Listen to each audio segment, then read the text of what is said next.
सुनबाई, ही तुझी मुलगी घे. तू आज आई झाली आहेस. अभिनंदन सुनबाई. आज तुझी अजून एक जबाबदारी वाढली आहे.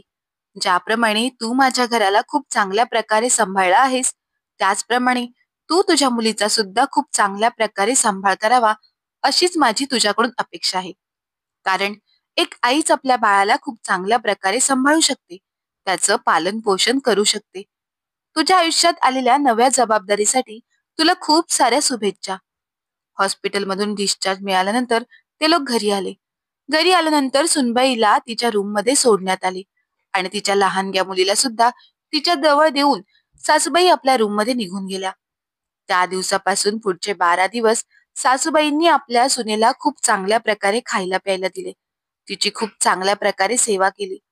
पण 12 दिवस पूर्ण झाल्याबरोबर सासूबाई आपल्या सुनेला सरिताला म्हणाल्या, "सरिता, आता 12 दिवस पूर्ण झाले आहेत आणि तुझी नॉर्मल डिलिव्हरी झाली आहे. त्यामुळे यापेक्षा जास्त मी तुला आराम करू देणार नाही. आता उठ आणि आपलं किचन सांभाळ. जेवढे दिवस मला काम करायचे होते तेवढे दिवस मी सर्व कामं केली. तुझ्या नंदेला, गौरीला सुद्धा कॉलेजला जायचे असते.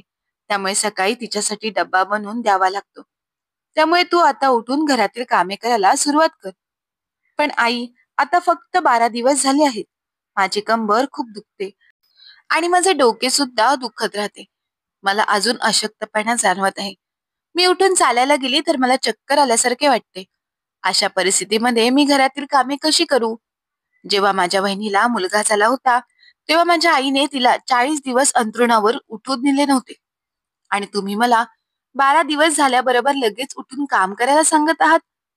अगं, मला ते काही माहित नाही. तुझ्या वहिनीला मुलगा झाला होता, मुलगी नाही.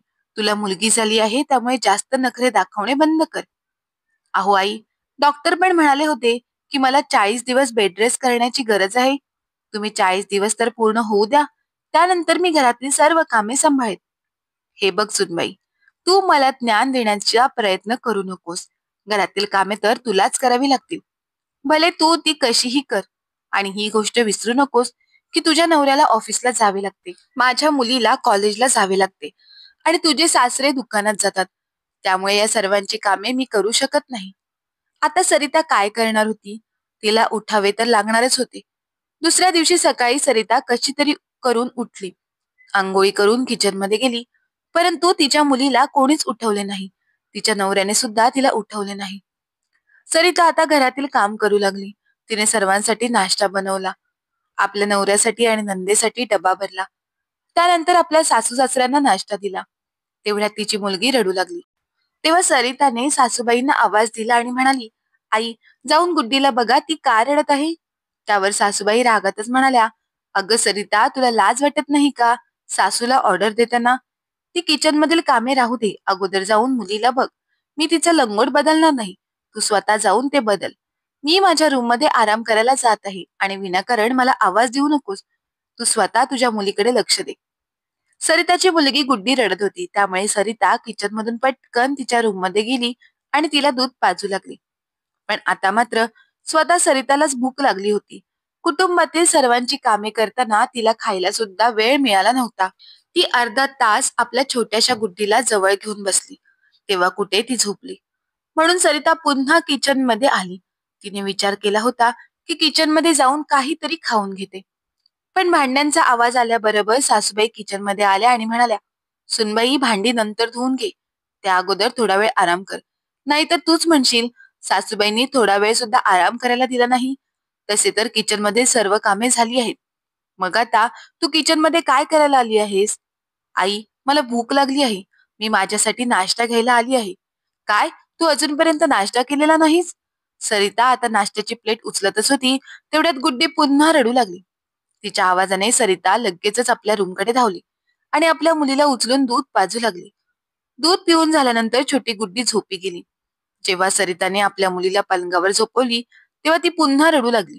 त्यामुळे सरिताने पुन्हा तिला आपल्या मांडीवर उचलून घेतलं आणि दूध पाजू लागली. दूध पिताना ती झोपत होती. परंतु तिला जेव्हा सरिता पलंगावर ठेवत होती, तेव्हा ती लगेच उठत होती. जेव्हा ती सतत रडू लागली, तेव्हा सासूबाई सरिताच्या रूम मध्ये आल्या आणि तिला विचारू लागल्या, "काय झाले गुड्डीला? ती का रडत आहे?" तेव्हा सरिता म्हणाली, "आई, आता 2 वाजायला आले आहेत. मी अजूनपर्यंत काहीच खाल्लेले नाही. ही सतत रडत आहे, मग मी कशी उठू? तुम्हीच मला काहीतरी खायला घेऊन या. सरिता अशी म्हणल्याबरोबर सासूबाईंना राग आला. त्या आपले दोन्ही हात कमरेवर ठेवून सरिताकडे रागाने पाहू लागल्या आणि म्हणाल्या, सुनबाई, मी तुझी नोकर आहे का? त्यामुळे तू ऑर्डर सोडणार आणि मी तुझी सेवा करू? हिला उचलून किचन मध्ये घेऊन जा आणि जेवून घे. मला थोडा वेळ आराम करू दे. मी सकाळी लवकर उठली आहे. सरिताने काहीतरी विचार केला आणि आपल्या मुलीला घेऊन किचन मध्ये गेली. तिने विचार केला की संध्याकाळी नवरा येईल तेव्हा त्याच्या बरोबर बोलेन. संध्याकाळी जेव्हा सरिताचा नवरा घरी आला तेव्हा सरिता जेवण बनवत होती आणि सर्वजण जेवत होते. सर्वांचे जेवण झाल्यानंतर सरिता म्हणाली, तुम्ही थोडा वेळ गुड्डीला घ्या, मी पण जेवून घेते. तेव्हा सरिताचा नवरा म्हणाला, हे आईचं काम असतं, ते तूच कर. तेव्हा सरिता म्हणाली, ही फक्त माझीच मुलगी आहे का? ही तुमची कोणीच लागत नाही का? तेव्हा सरिताचा नवरा म्हणाला, माझ्या आईने सांगितले आहे की एवढ्या लहान मुलीला फक्त तिची आईच सांभाळू शकते. तेव्हा सरिता म्हणाली, तुम्ही तुमचे आजचे बोलणे लक्षात ठेवा. हे तुमचे बोलणे मी सुद्धा कधीच विसरणार नाही. जर तुम्हाला असेच वागायचे होते तर मी माझ्या माहेरी गेली असती तर बरे झाले असते. कमीत कमी मला 40 दिवस तरी आराम मिळाला असता. तेव्हापासून सरिता काम करत असताना प्रत्येक वेळेला आपल्या मुलीला पाळण्यामध्ये घालून तो पाळणा आपल्या जवळच ठेवून आजूबाजूचे काम करत असायची. किचनमध्ये काम करत असताना तो पाळणा ती किचनमध्ये ठेवायची आणि किचनमध्ये सर्व काम करायची. तिला कोणाचीही मदत होत नव्हती. फक्त संध्याकाळी तिचे सासरे घरी यायचे तेव्हा ते आपल्या नातीला उचलून घ्यायचे आणि तिच्या बरोबर थोडा वेळ खेळायचे. इतर घरातील कोणाला सरिता सांगायची नाही किंवा कोणीच सरिताच्या मुलीला उचलून घ्यायचे नाही किंवा तिच्या बरोबर खेळायचेही नाही. हळूहळू सरिता आपल्या मुलीला खूप चांगल्या प्रकारे सांभाळू लागली. 3 महिने झाल्यानंतर सरिताची मोठी नणंद प्रियंका डिलिव्हरीसाठी आपल्या माहेरी आली. आपल्या मुलीला पाहून सरिताच्या सासूबाई खूपच खुश होत्या आणि सरिताची छोटी नणंद रिया सुद्धा खूप खुश होती. परंतु सरिताला कोणत्याच प्रकारचा आनंद झाला नव्हता. ती आपल्या मुलीबरोबर मस्त राहत होती. तिला असे पाहून तिच्या कुटुंबातील सर्वच लोक नाक मोडत असायचे. 2 महिन्यांनी सरिताच्या मोठ्या नंदेची डिलिव्हरी झाली आणि तिने एका मुलीला जन्म दिला. पण आता मात्र सरिताची सासू आपल्या मुलीच्या मुलीला स्वतःच्या मांडीवरून खाली ठेवत नव्हती. हॉस्पिटलमधून डिस्चार्ज घेऊन जेव्हा सासूबाई आपल्या मुलीला घरी घेऊन आल्या तेव्हा त्या सरिताला म्हणाल्या, अगं सरिता, तू मामी झाली आहेस, आता ही सुद्धा तुझी जबाबदारी आहे. सासूबाई सरिताला म्हणाल्या, माझ्या मुलीला 40 दिवस आराम हवा आहे आणि तिच्या खाण्यापिण्याची सर्व व्यवस्था तुला करायची आहे. ती तर काहीच करू शकणार नाही. तेव्हा सरिता आपल्या सासूबाईंना स्पष्ट शब्दात म्हणाली, आई, तुम्हीच म्हणाला होतात ना की एक आईच आपल्या लहान मुलाचा सांभाळ खूप चांगल्या प्रकारे करू शकते आणि प्रियंका ताईंनी तर मुलीलाच जन्म दिला आहे. मग त्यांना 40 दिवस आराम करण्याची काय गरज आहे? त्यांना सुद्धा मुलगीच झाली आहे, मुलगा नाही. आणि तुम्ही तर मला 12 दिवसानंतरच लगेचच काम करण्यासाठी उठवले होते. आता तुमच्या मुलीला सुद्धा 12 दिवस झाल्यानंतरच काम करण्यासाठी उठवा. मी त्यांच्यासाठी काहीही करणार नाही. आजपर्यंत माझ्या मुलीला कोणीही साधे उचलून घेतलेलं नाही.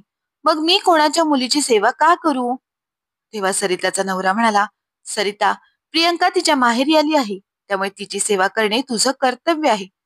तेव्हा सरिता म्हणाली, असेच होते तर मी सुद्धा माझ्या मुलीच्या जन्मानंतर माझ्या माहेरी गेली असती तर बरं झालं असतं.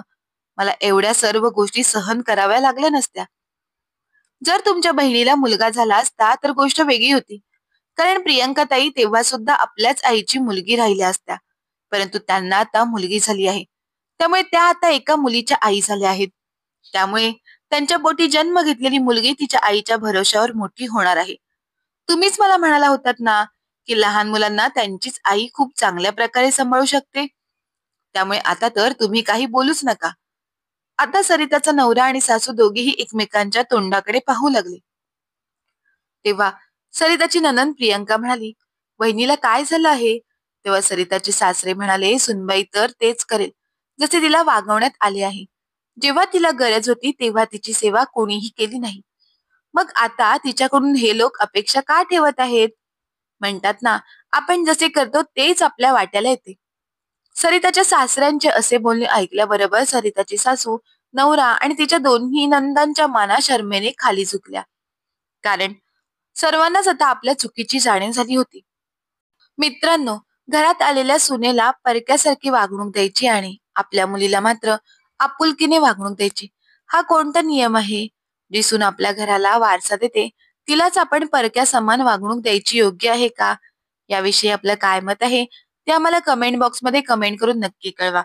आणि जर का तुम्हाला ही कथा आवडली असेल तर कथेला लाईक करा, शेअर करा. धन्यवाद.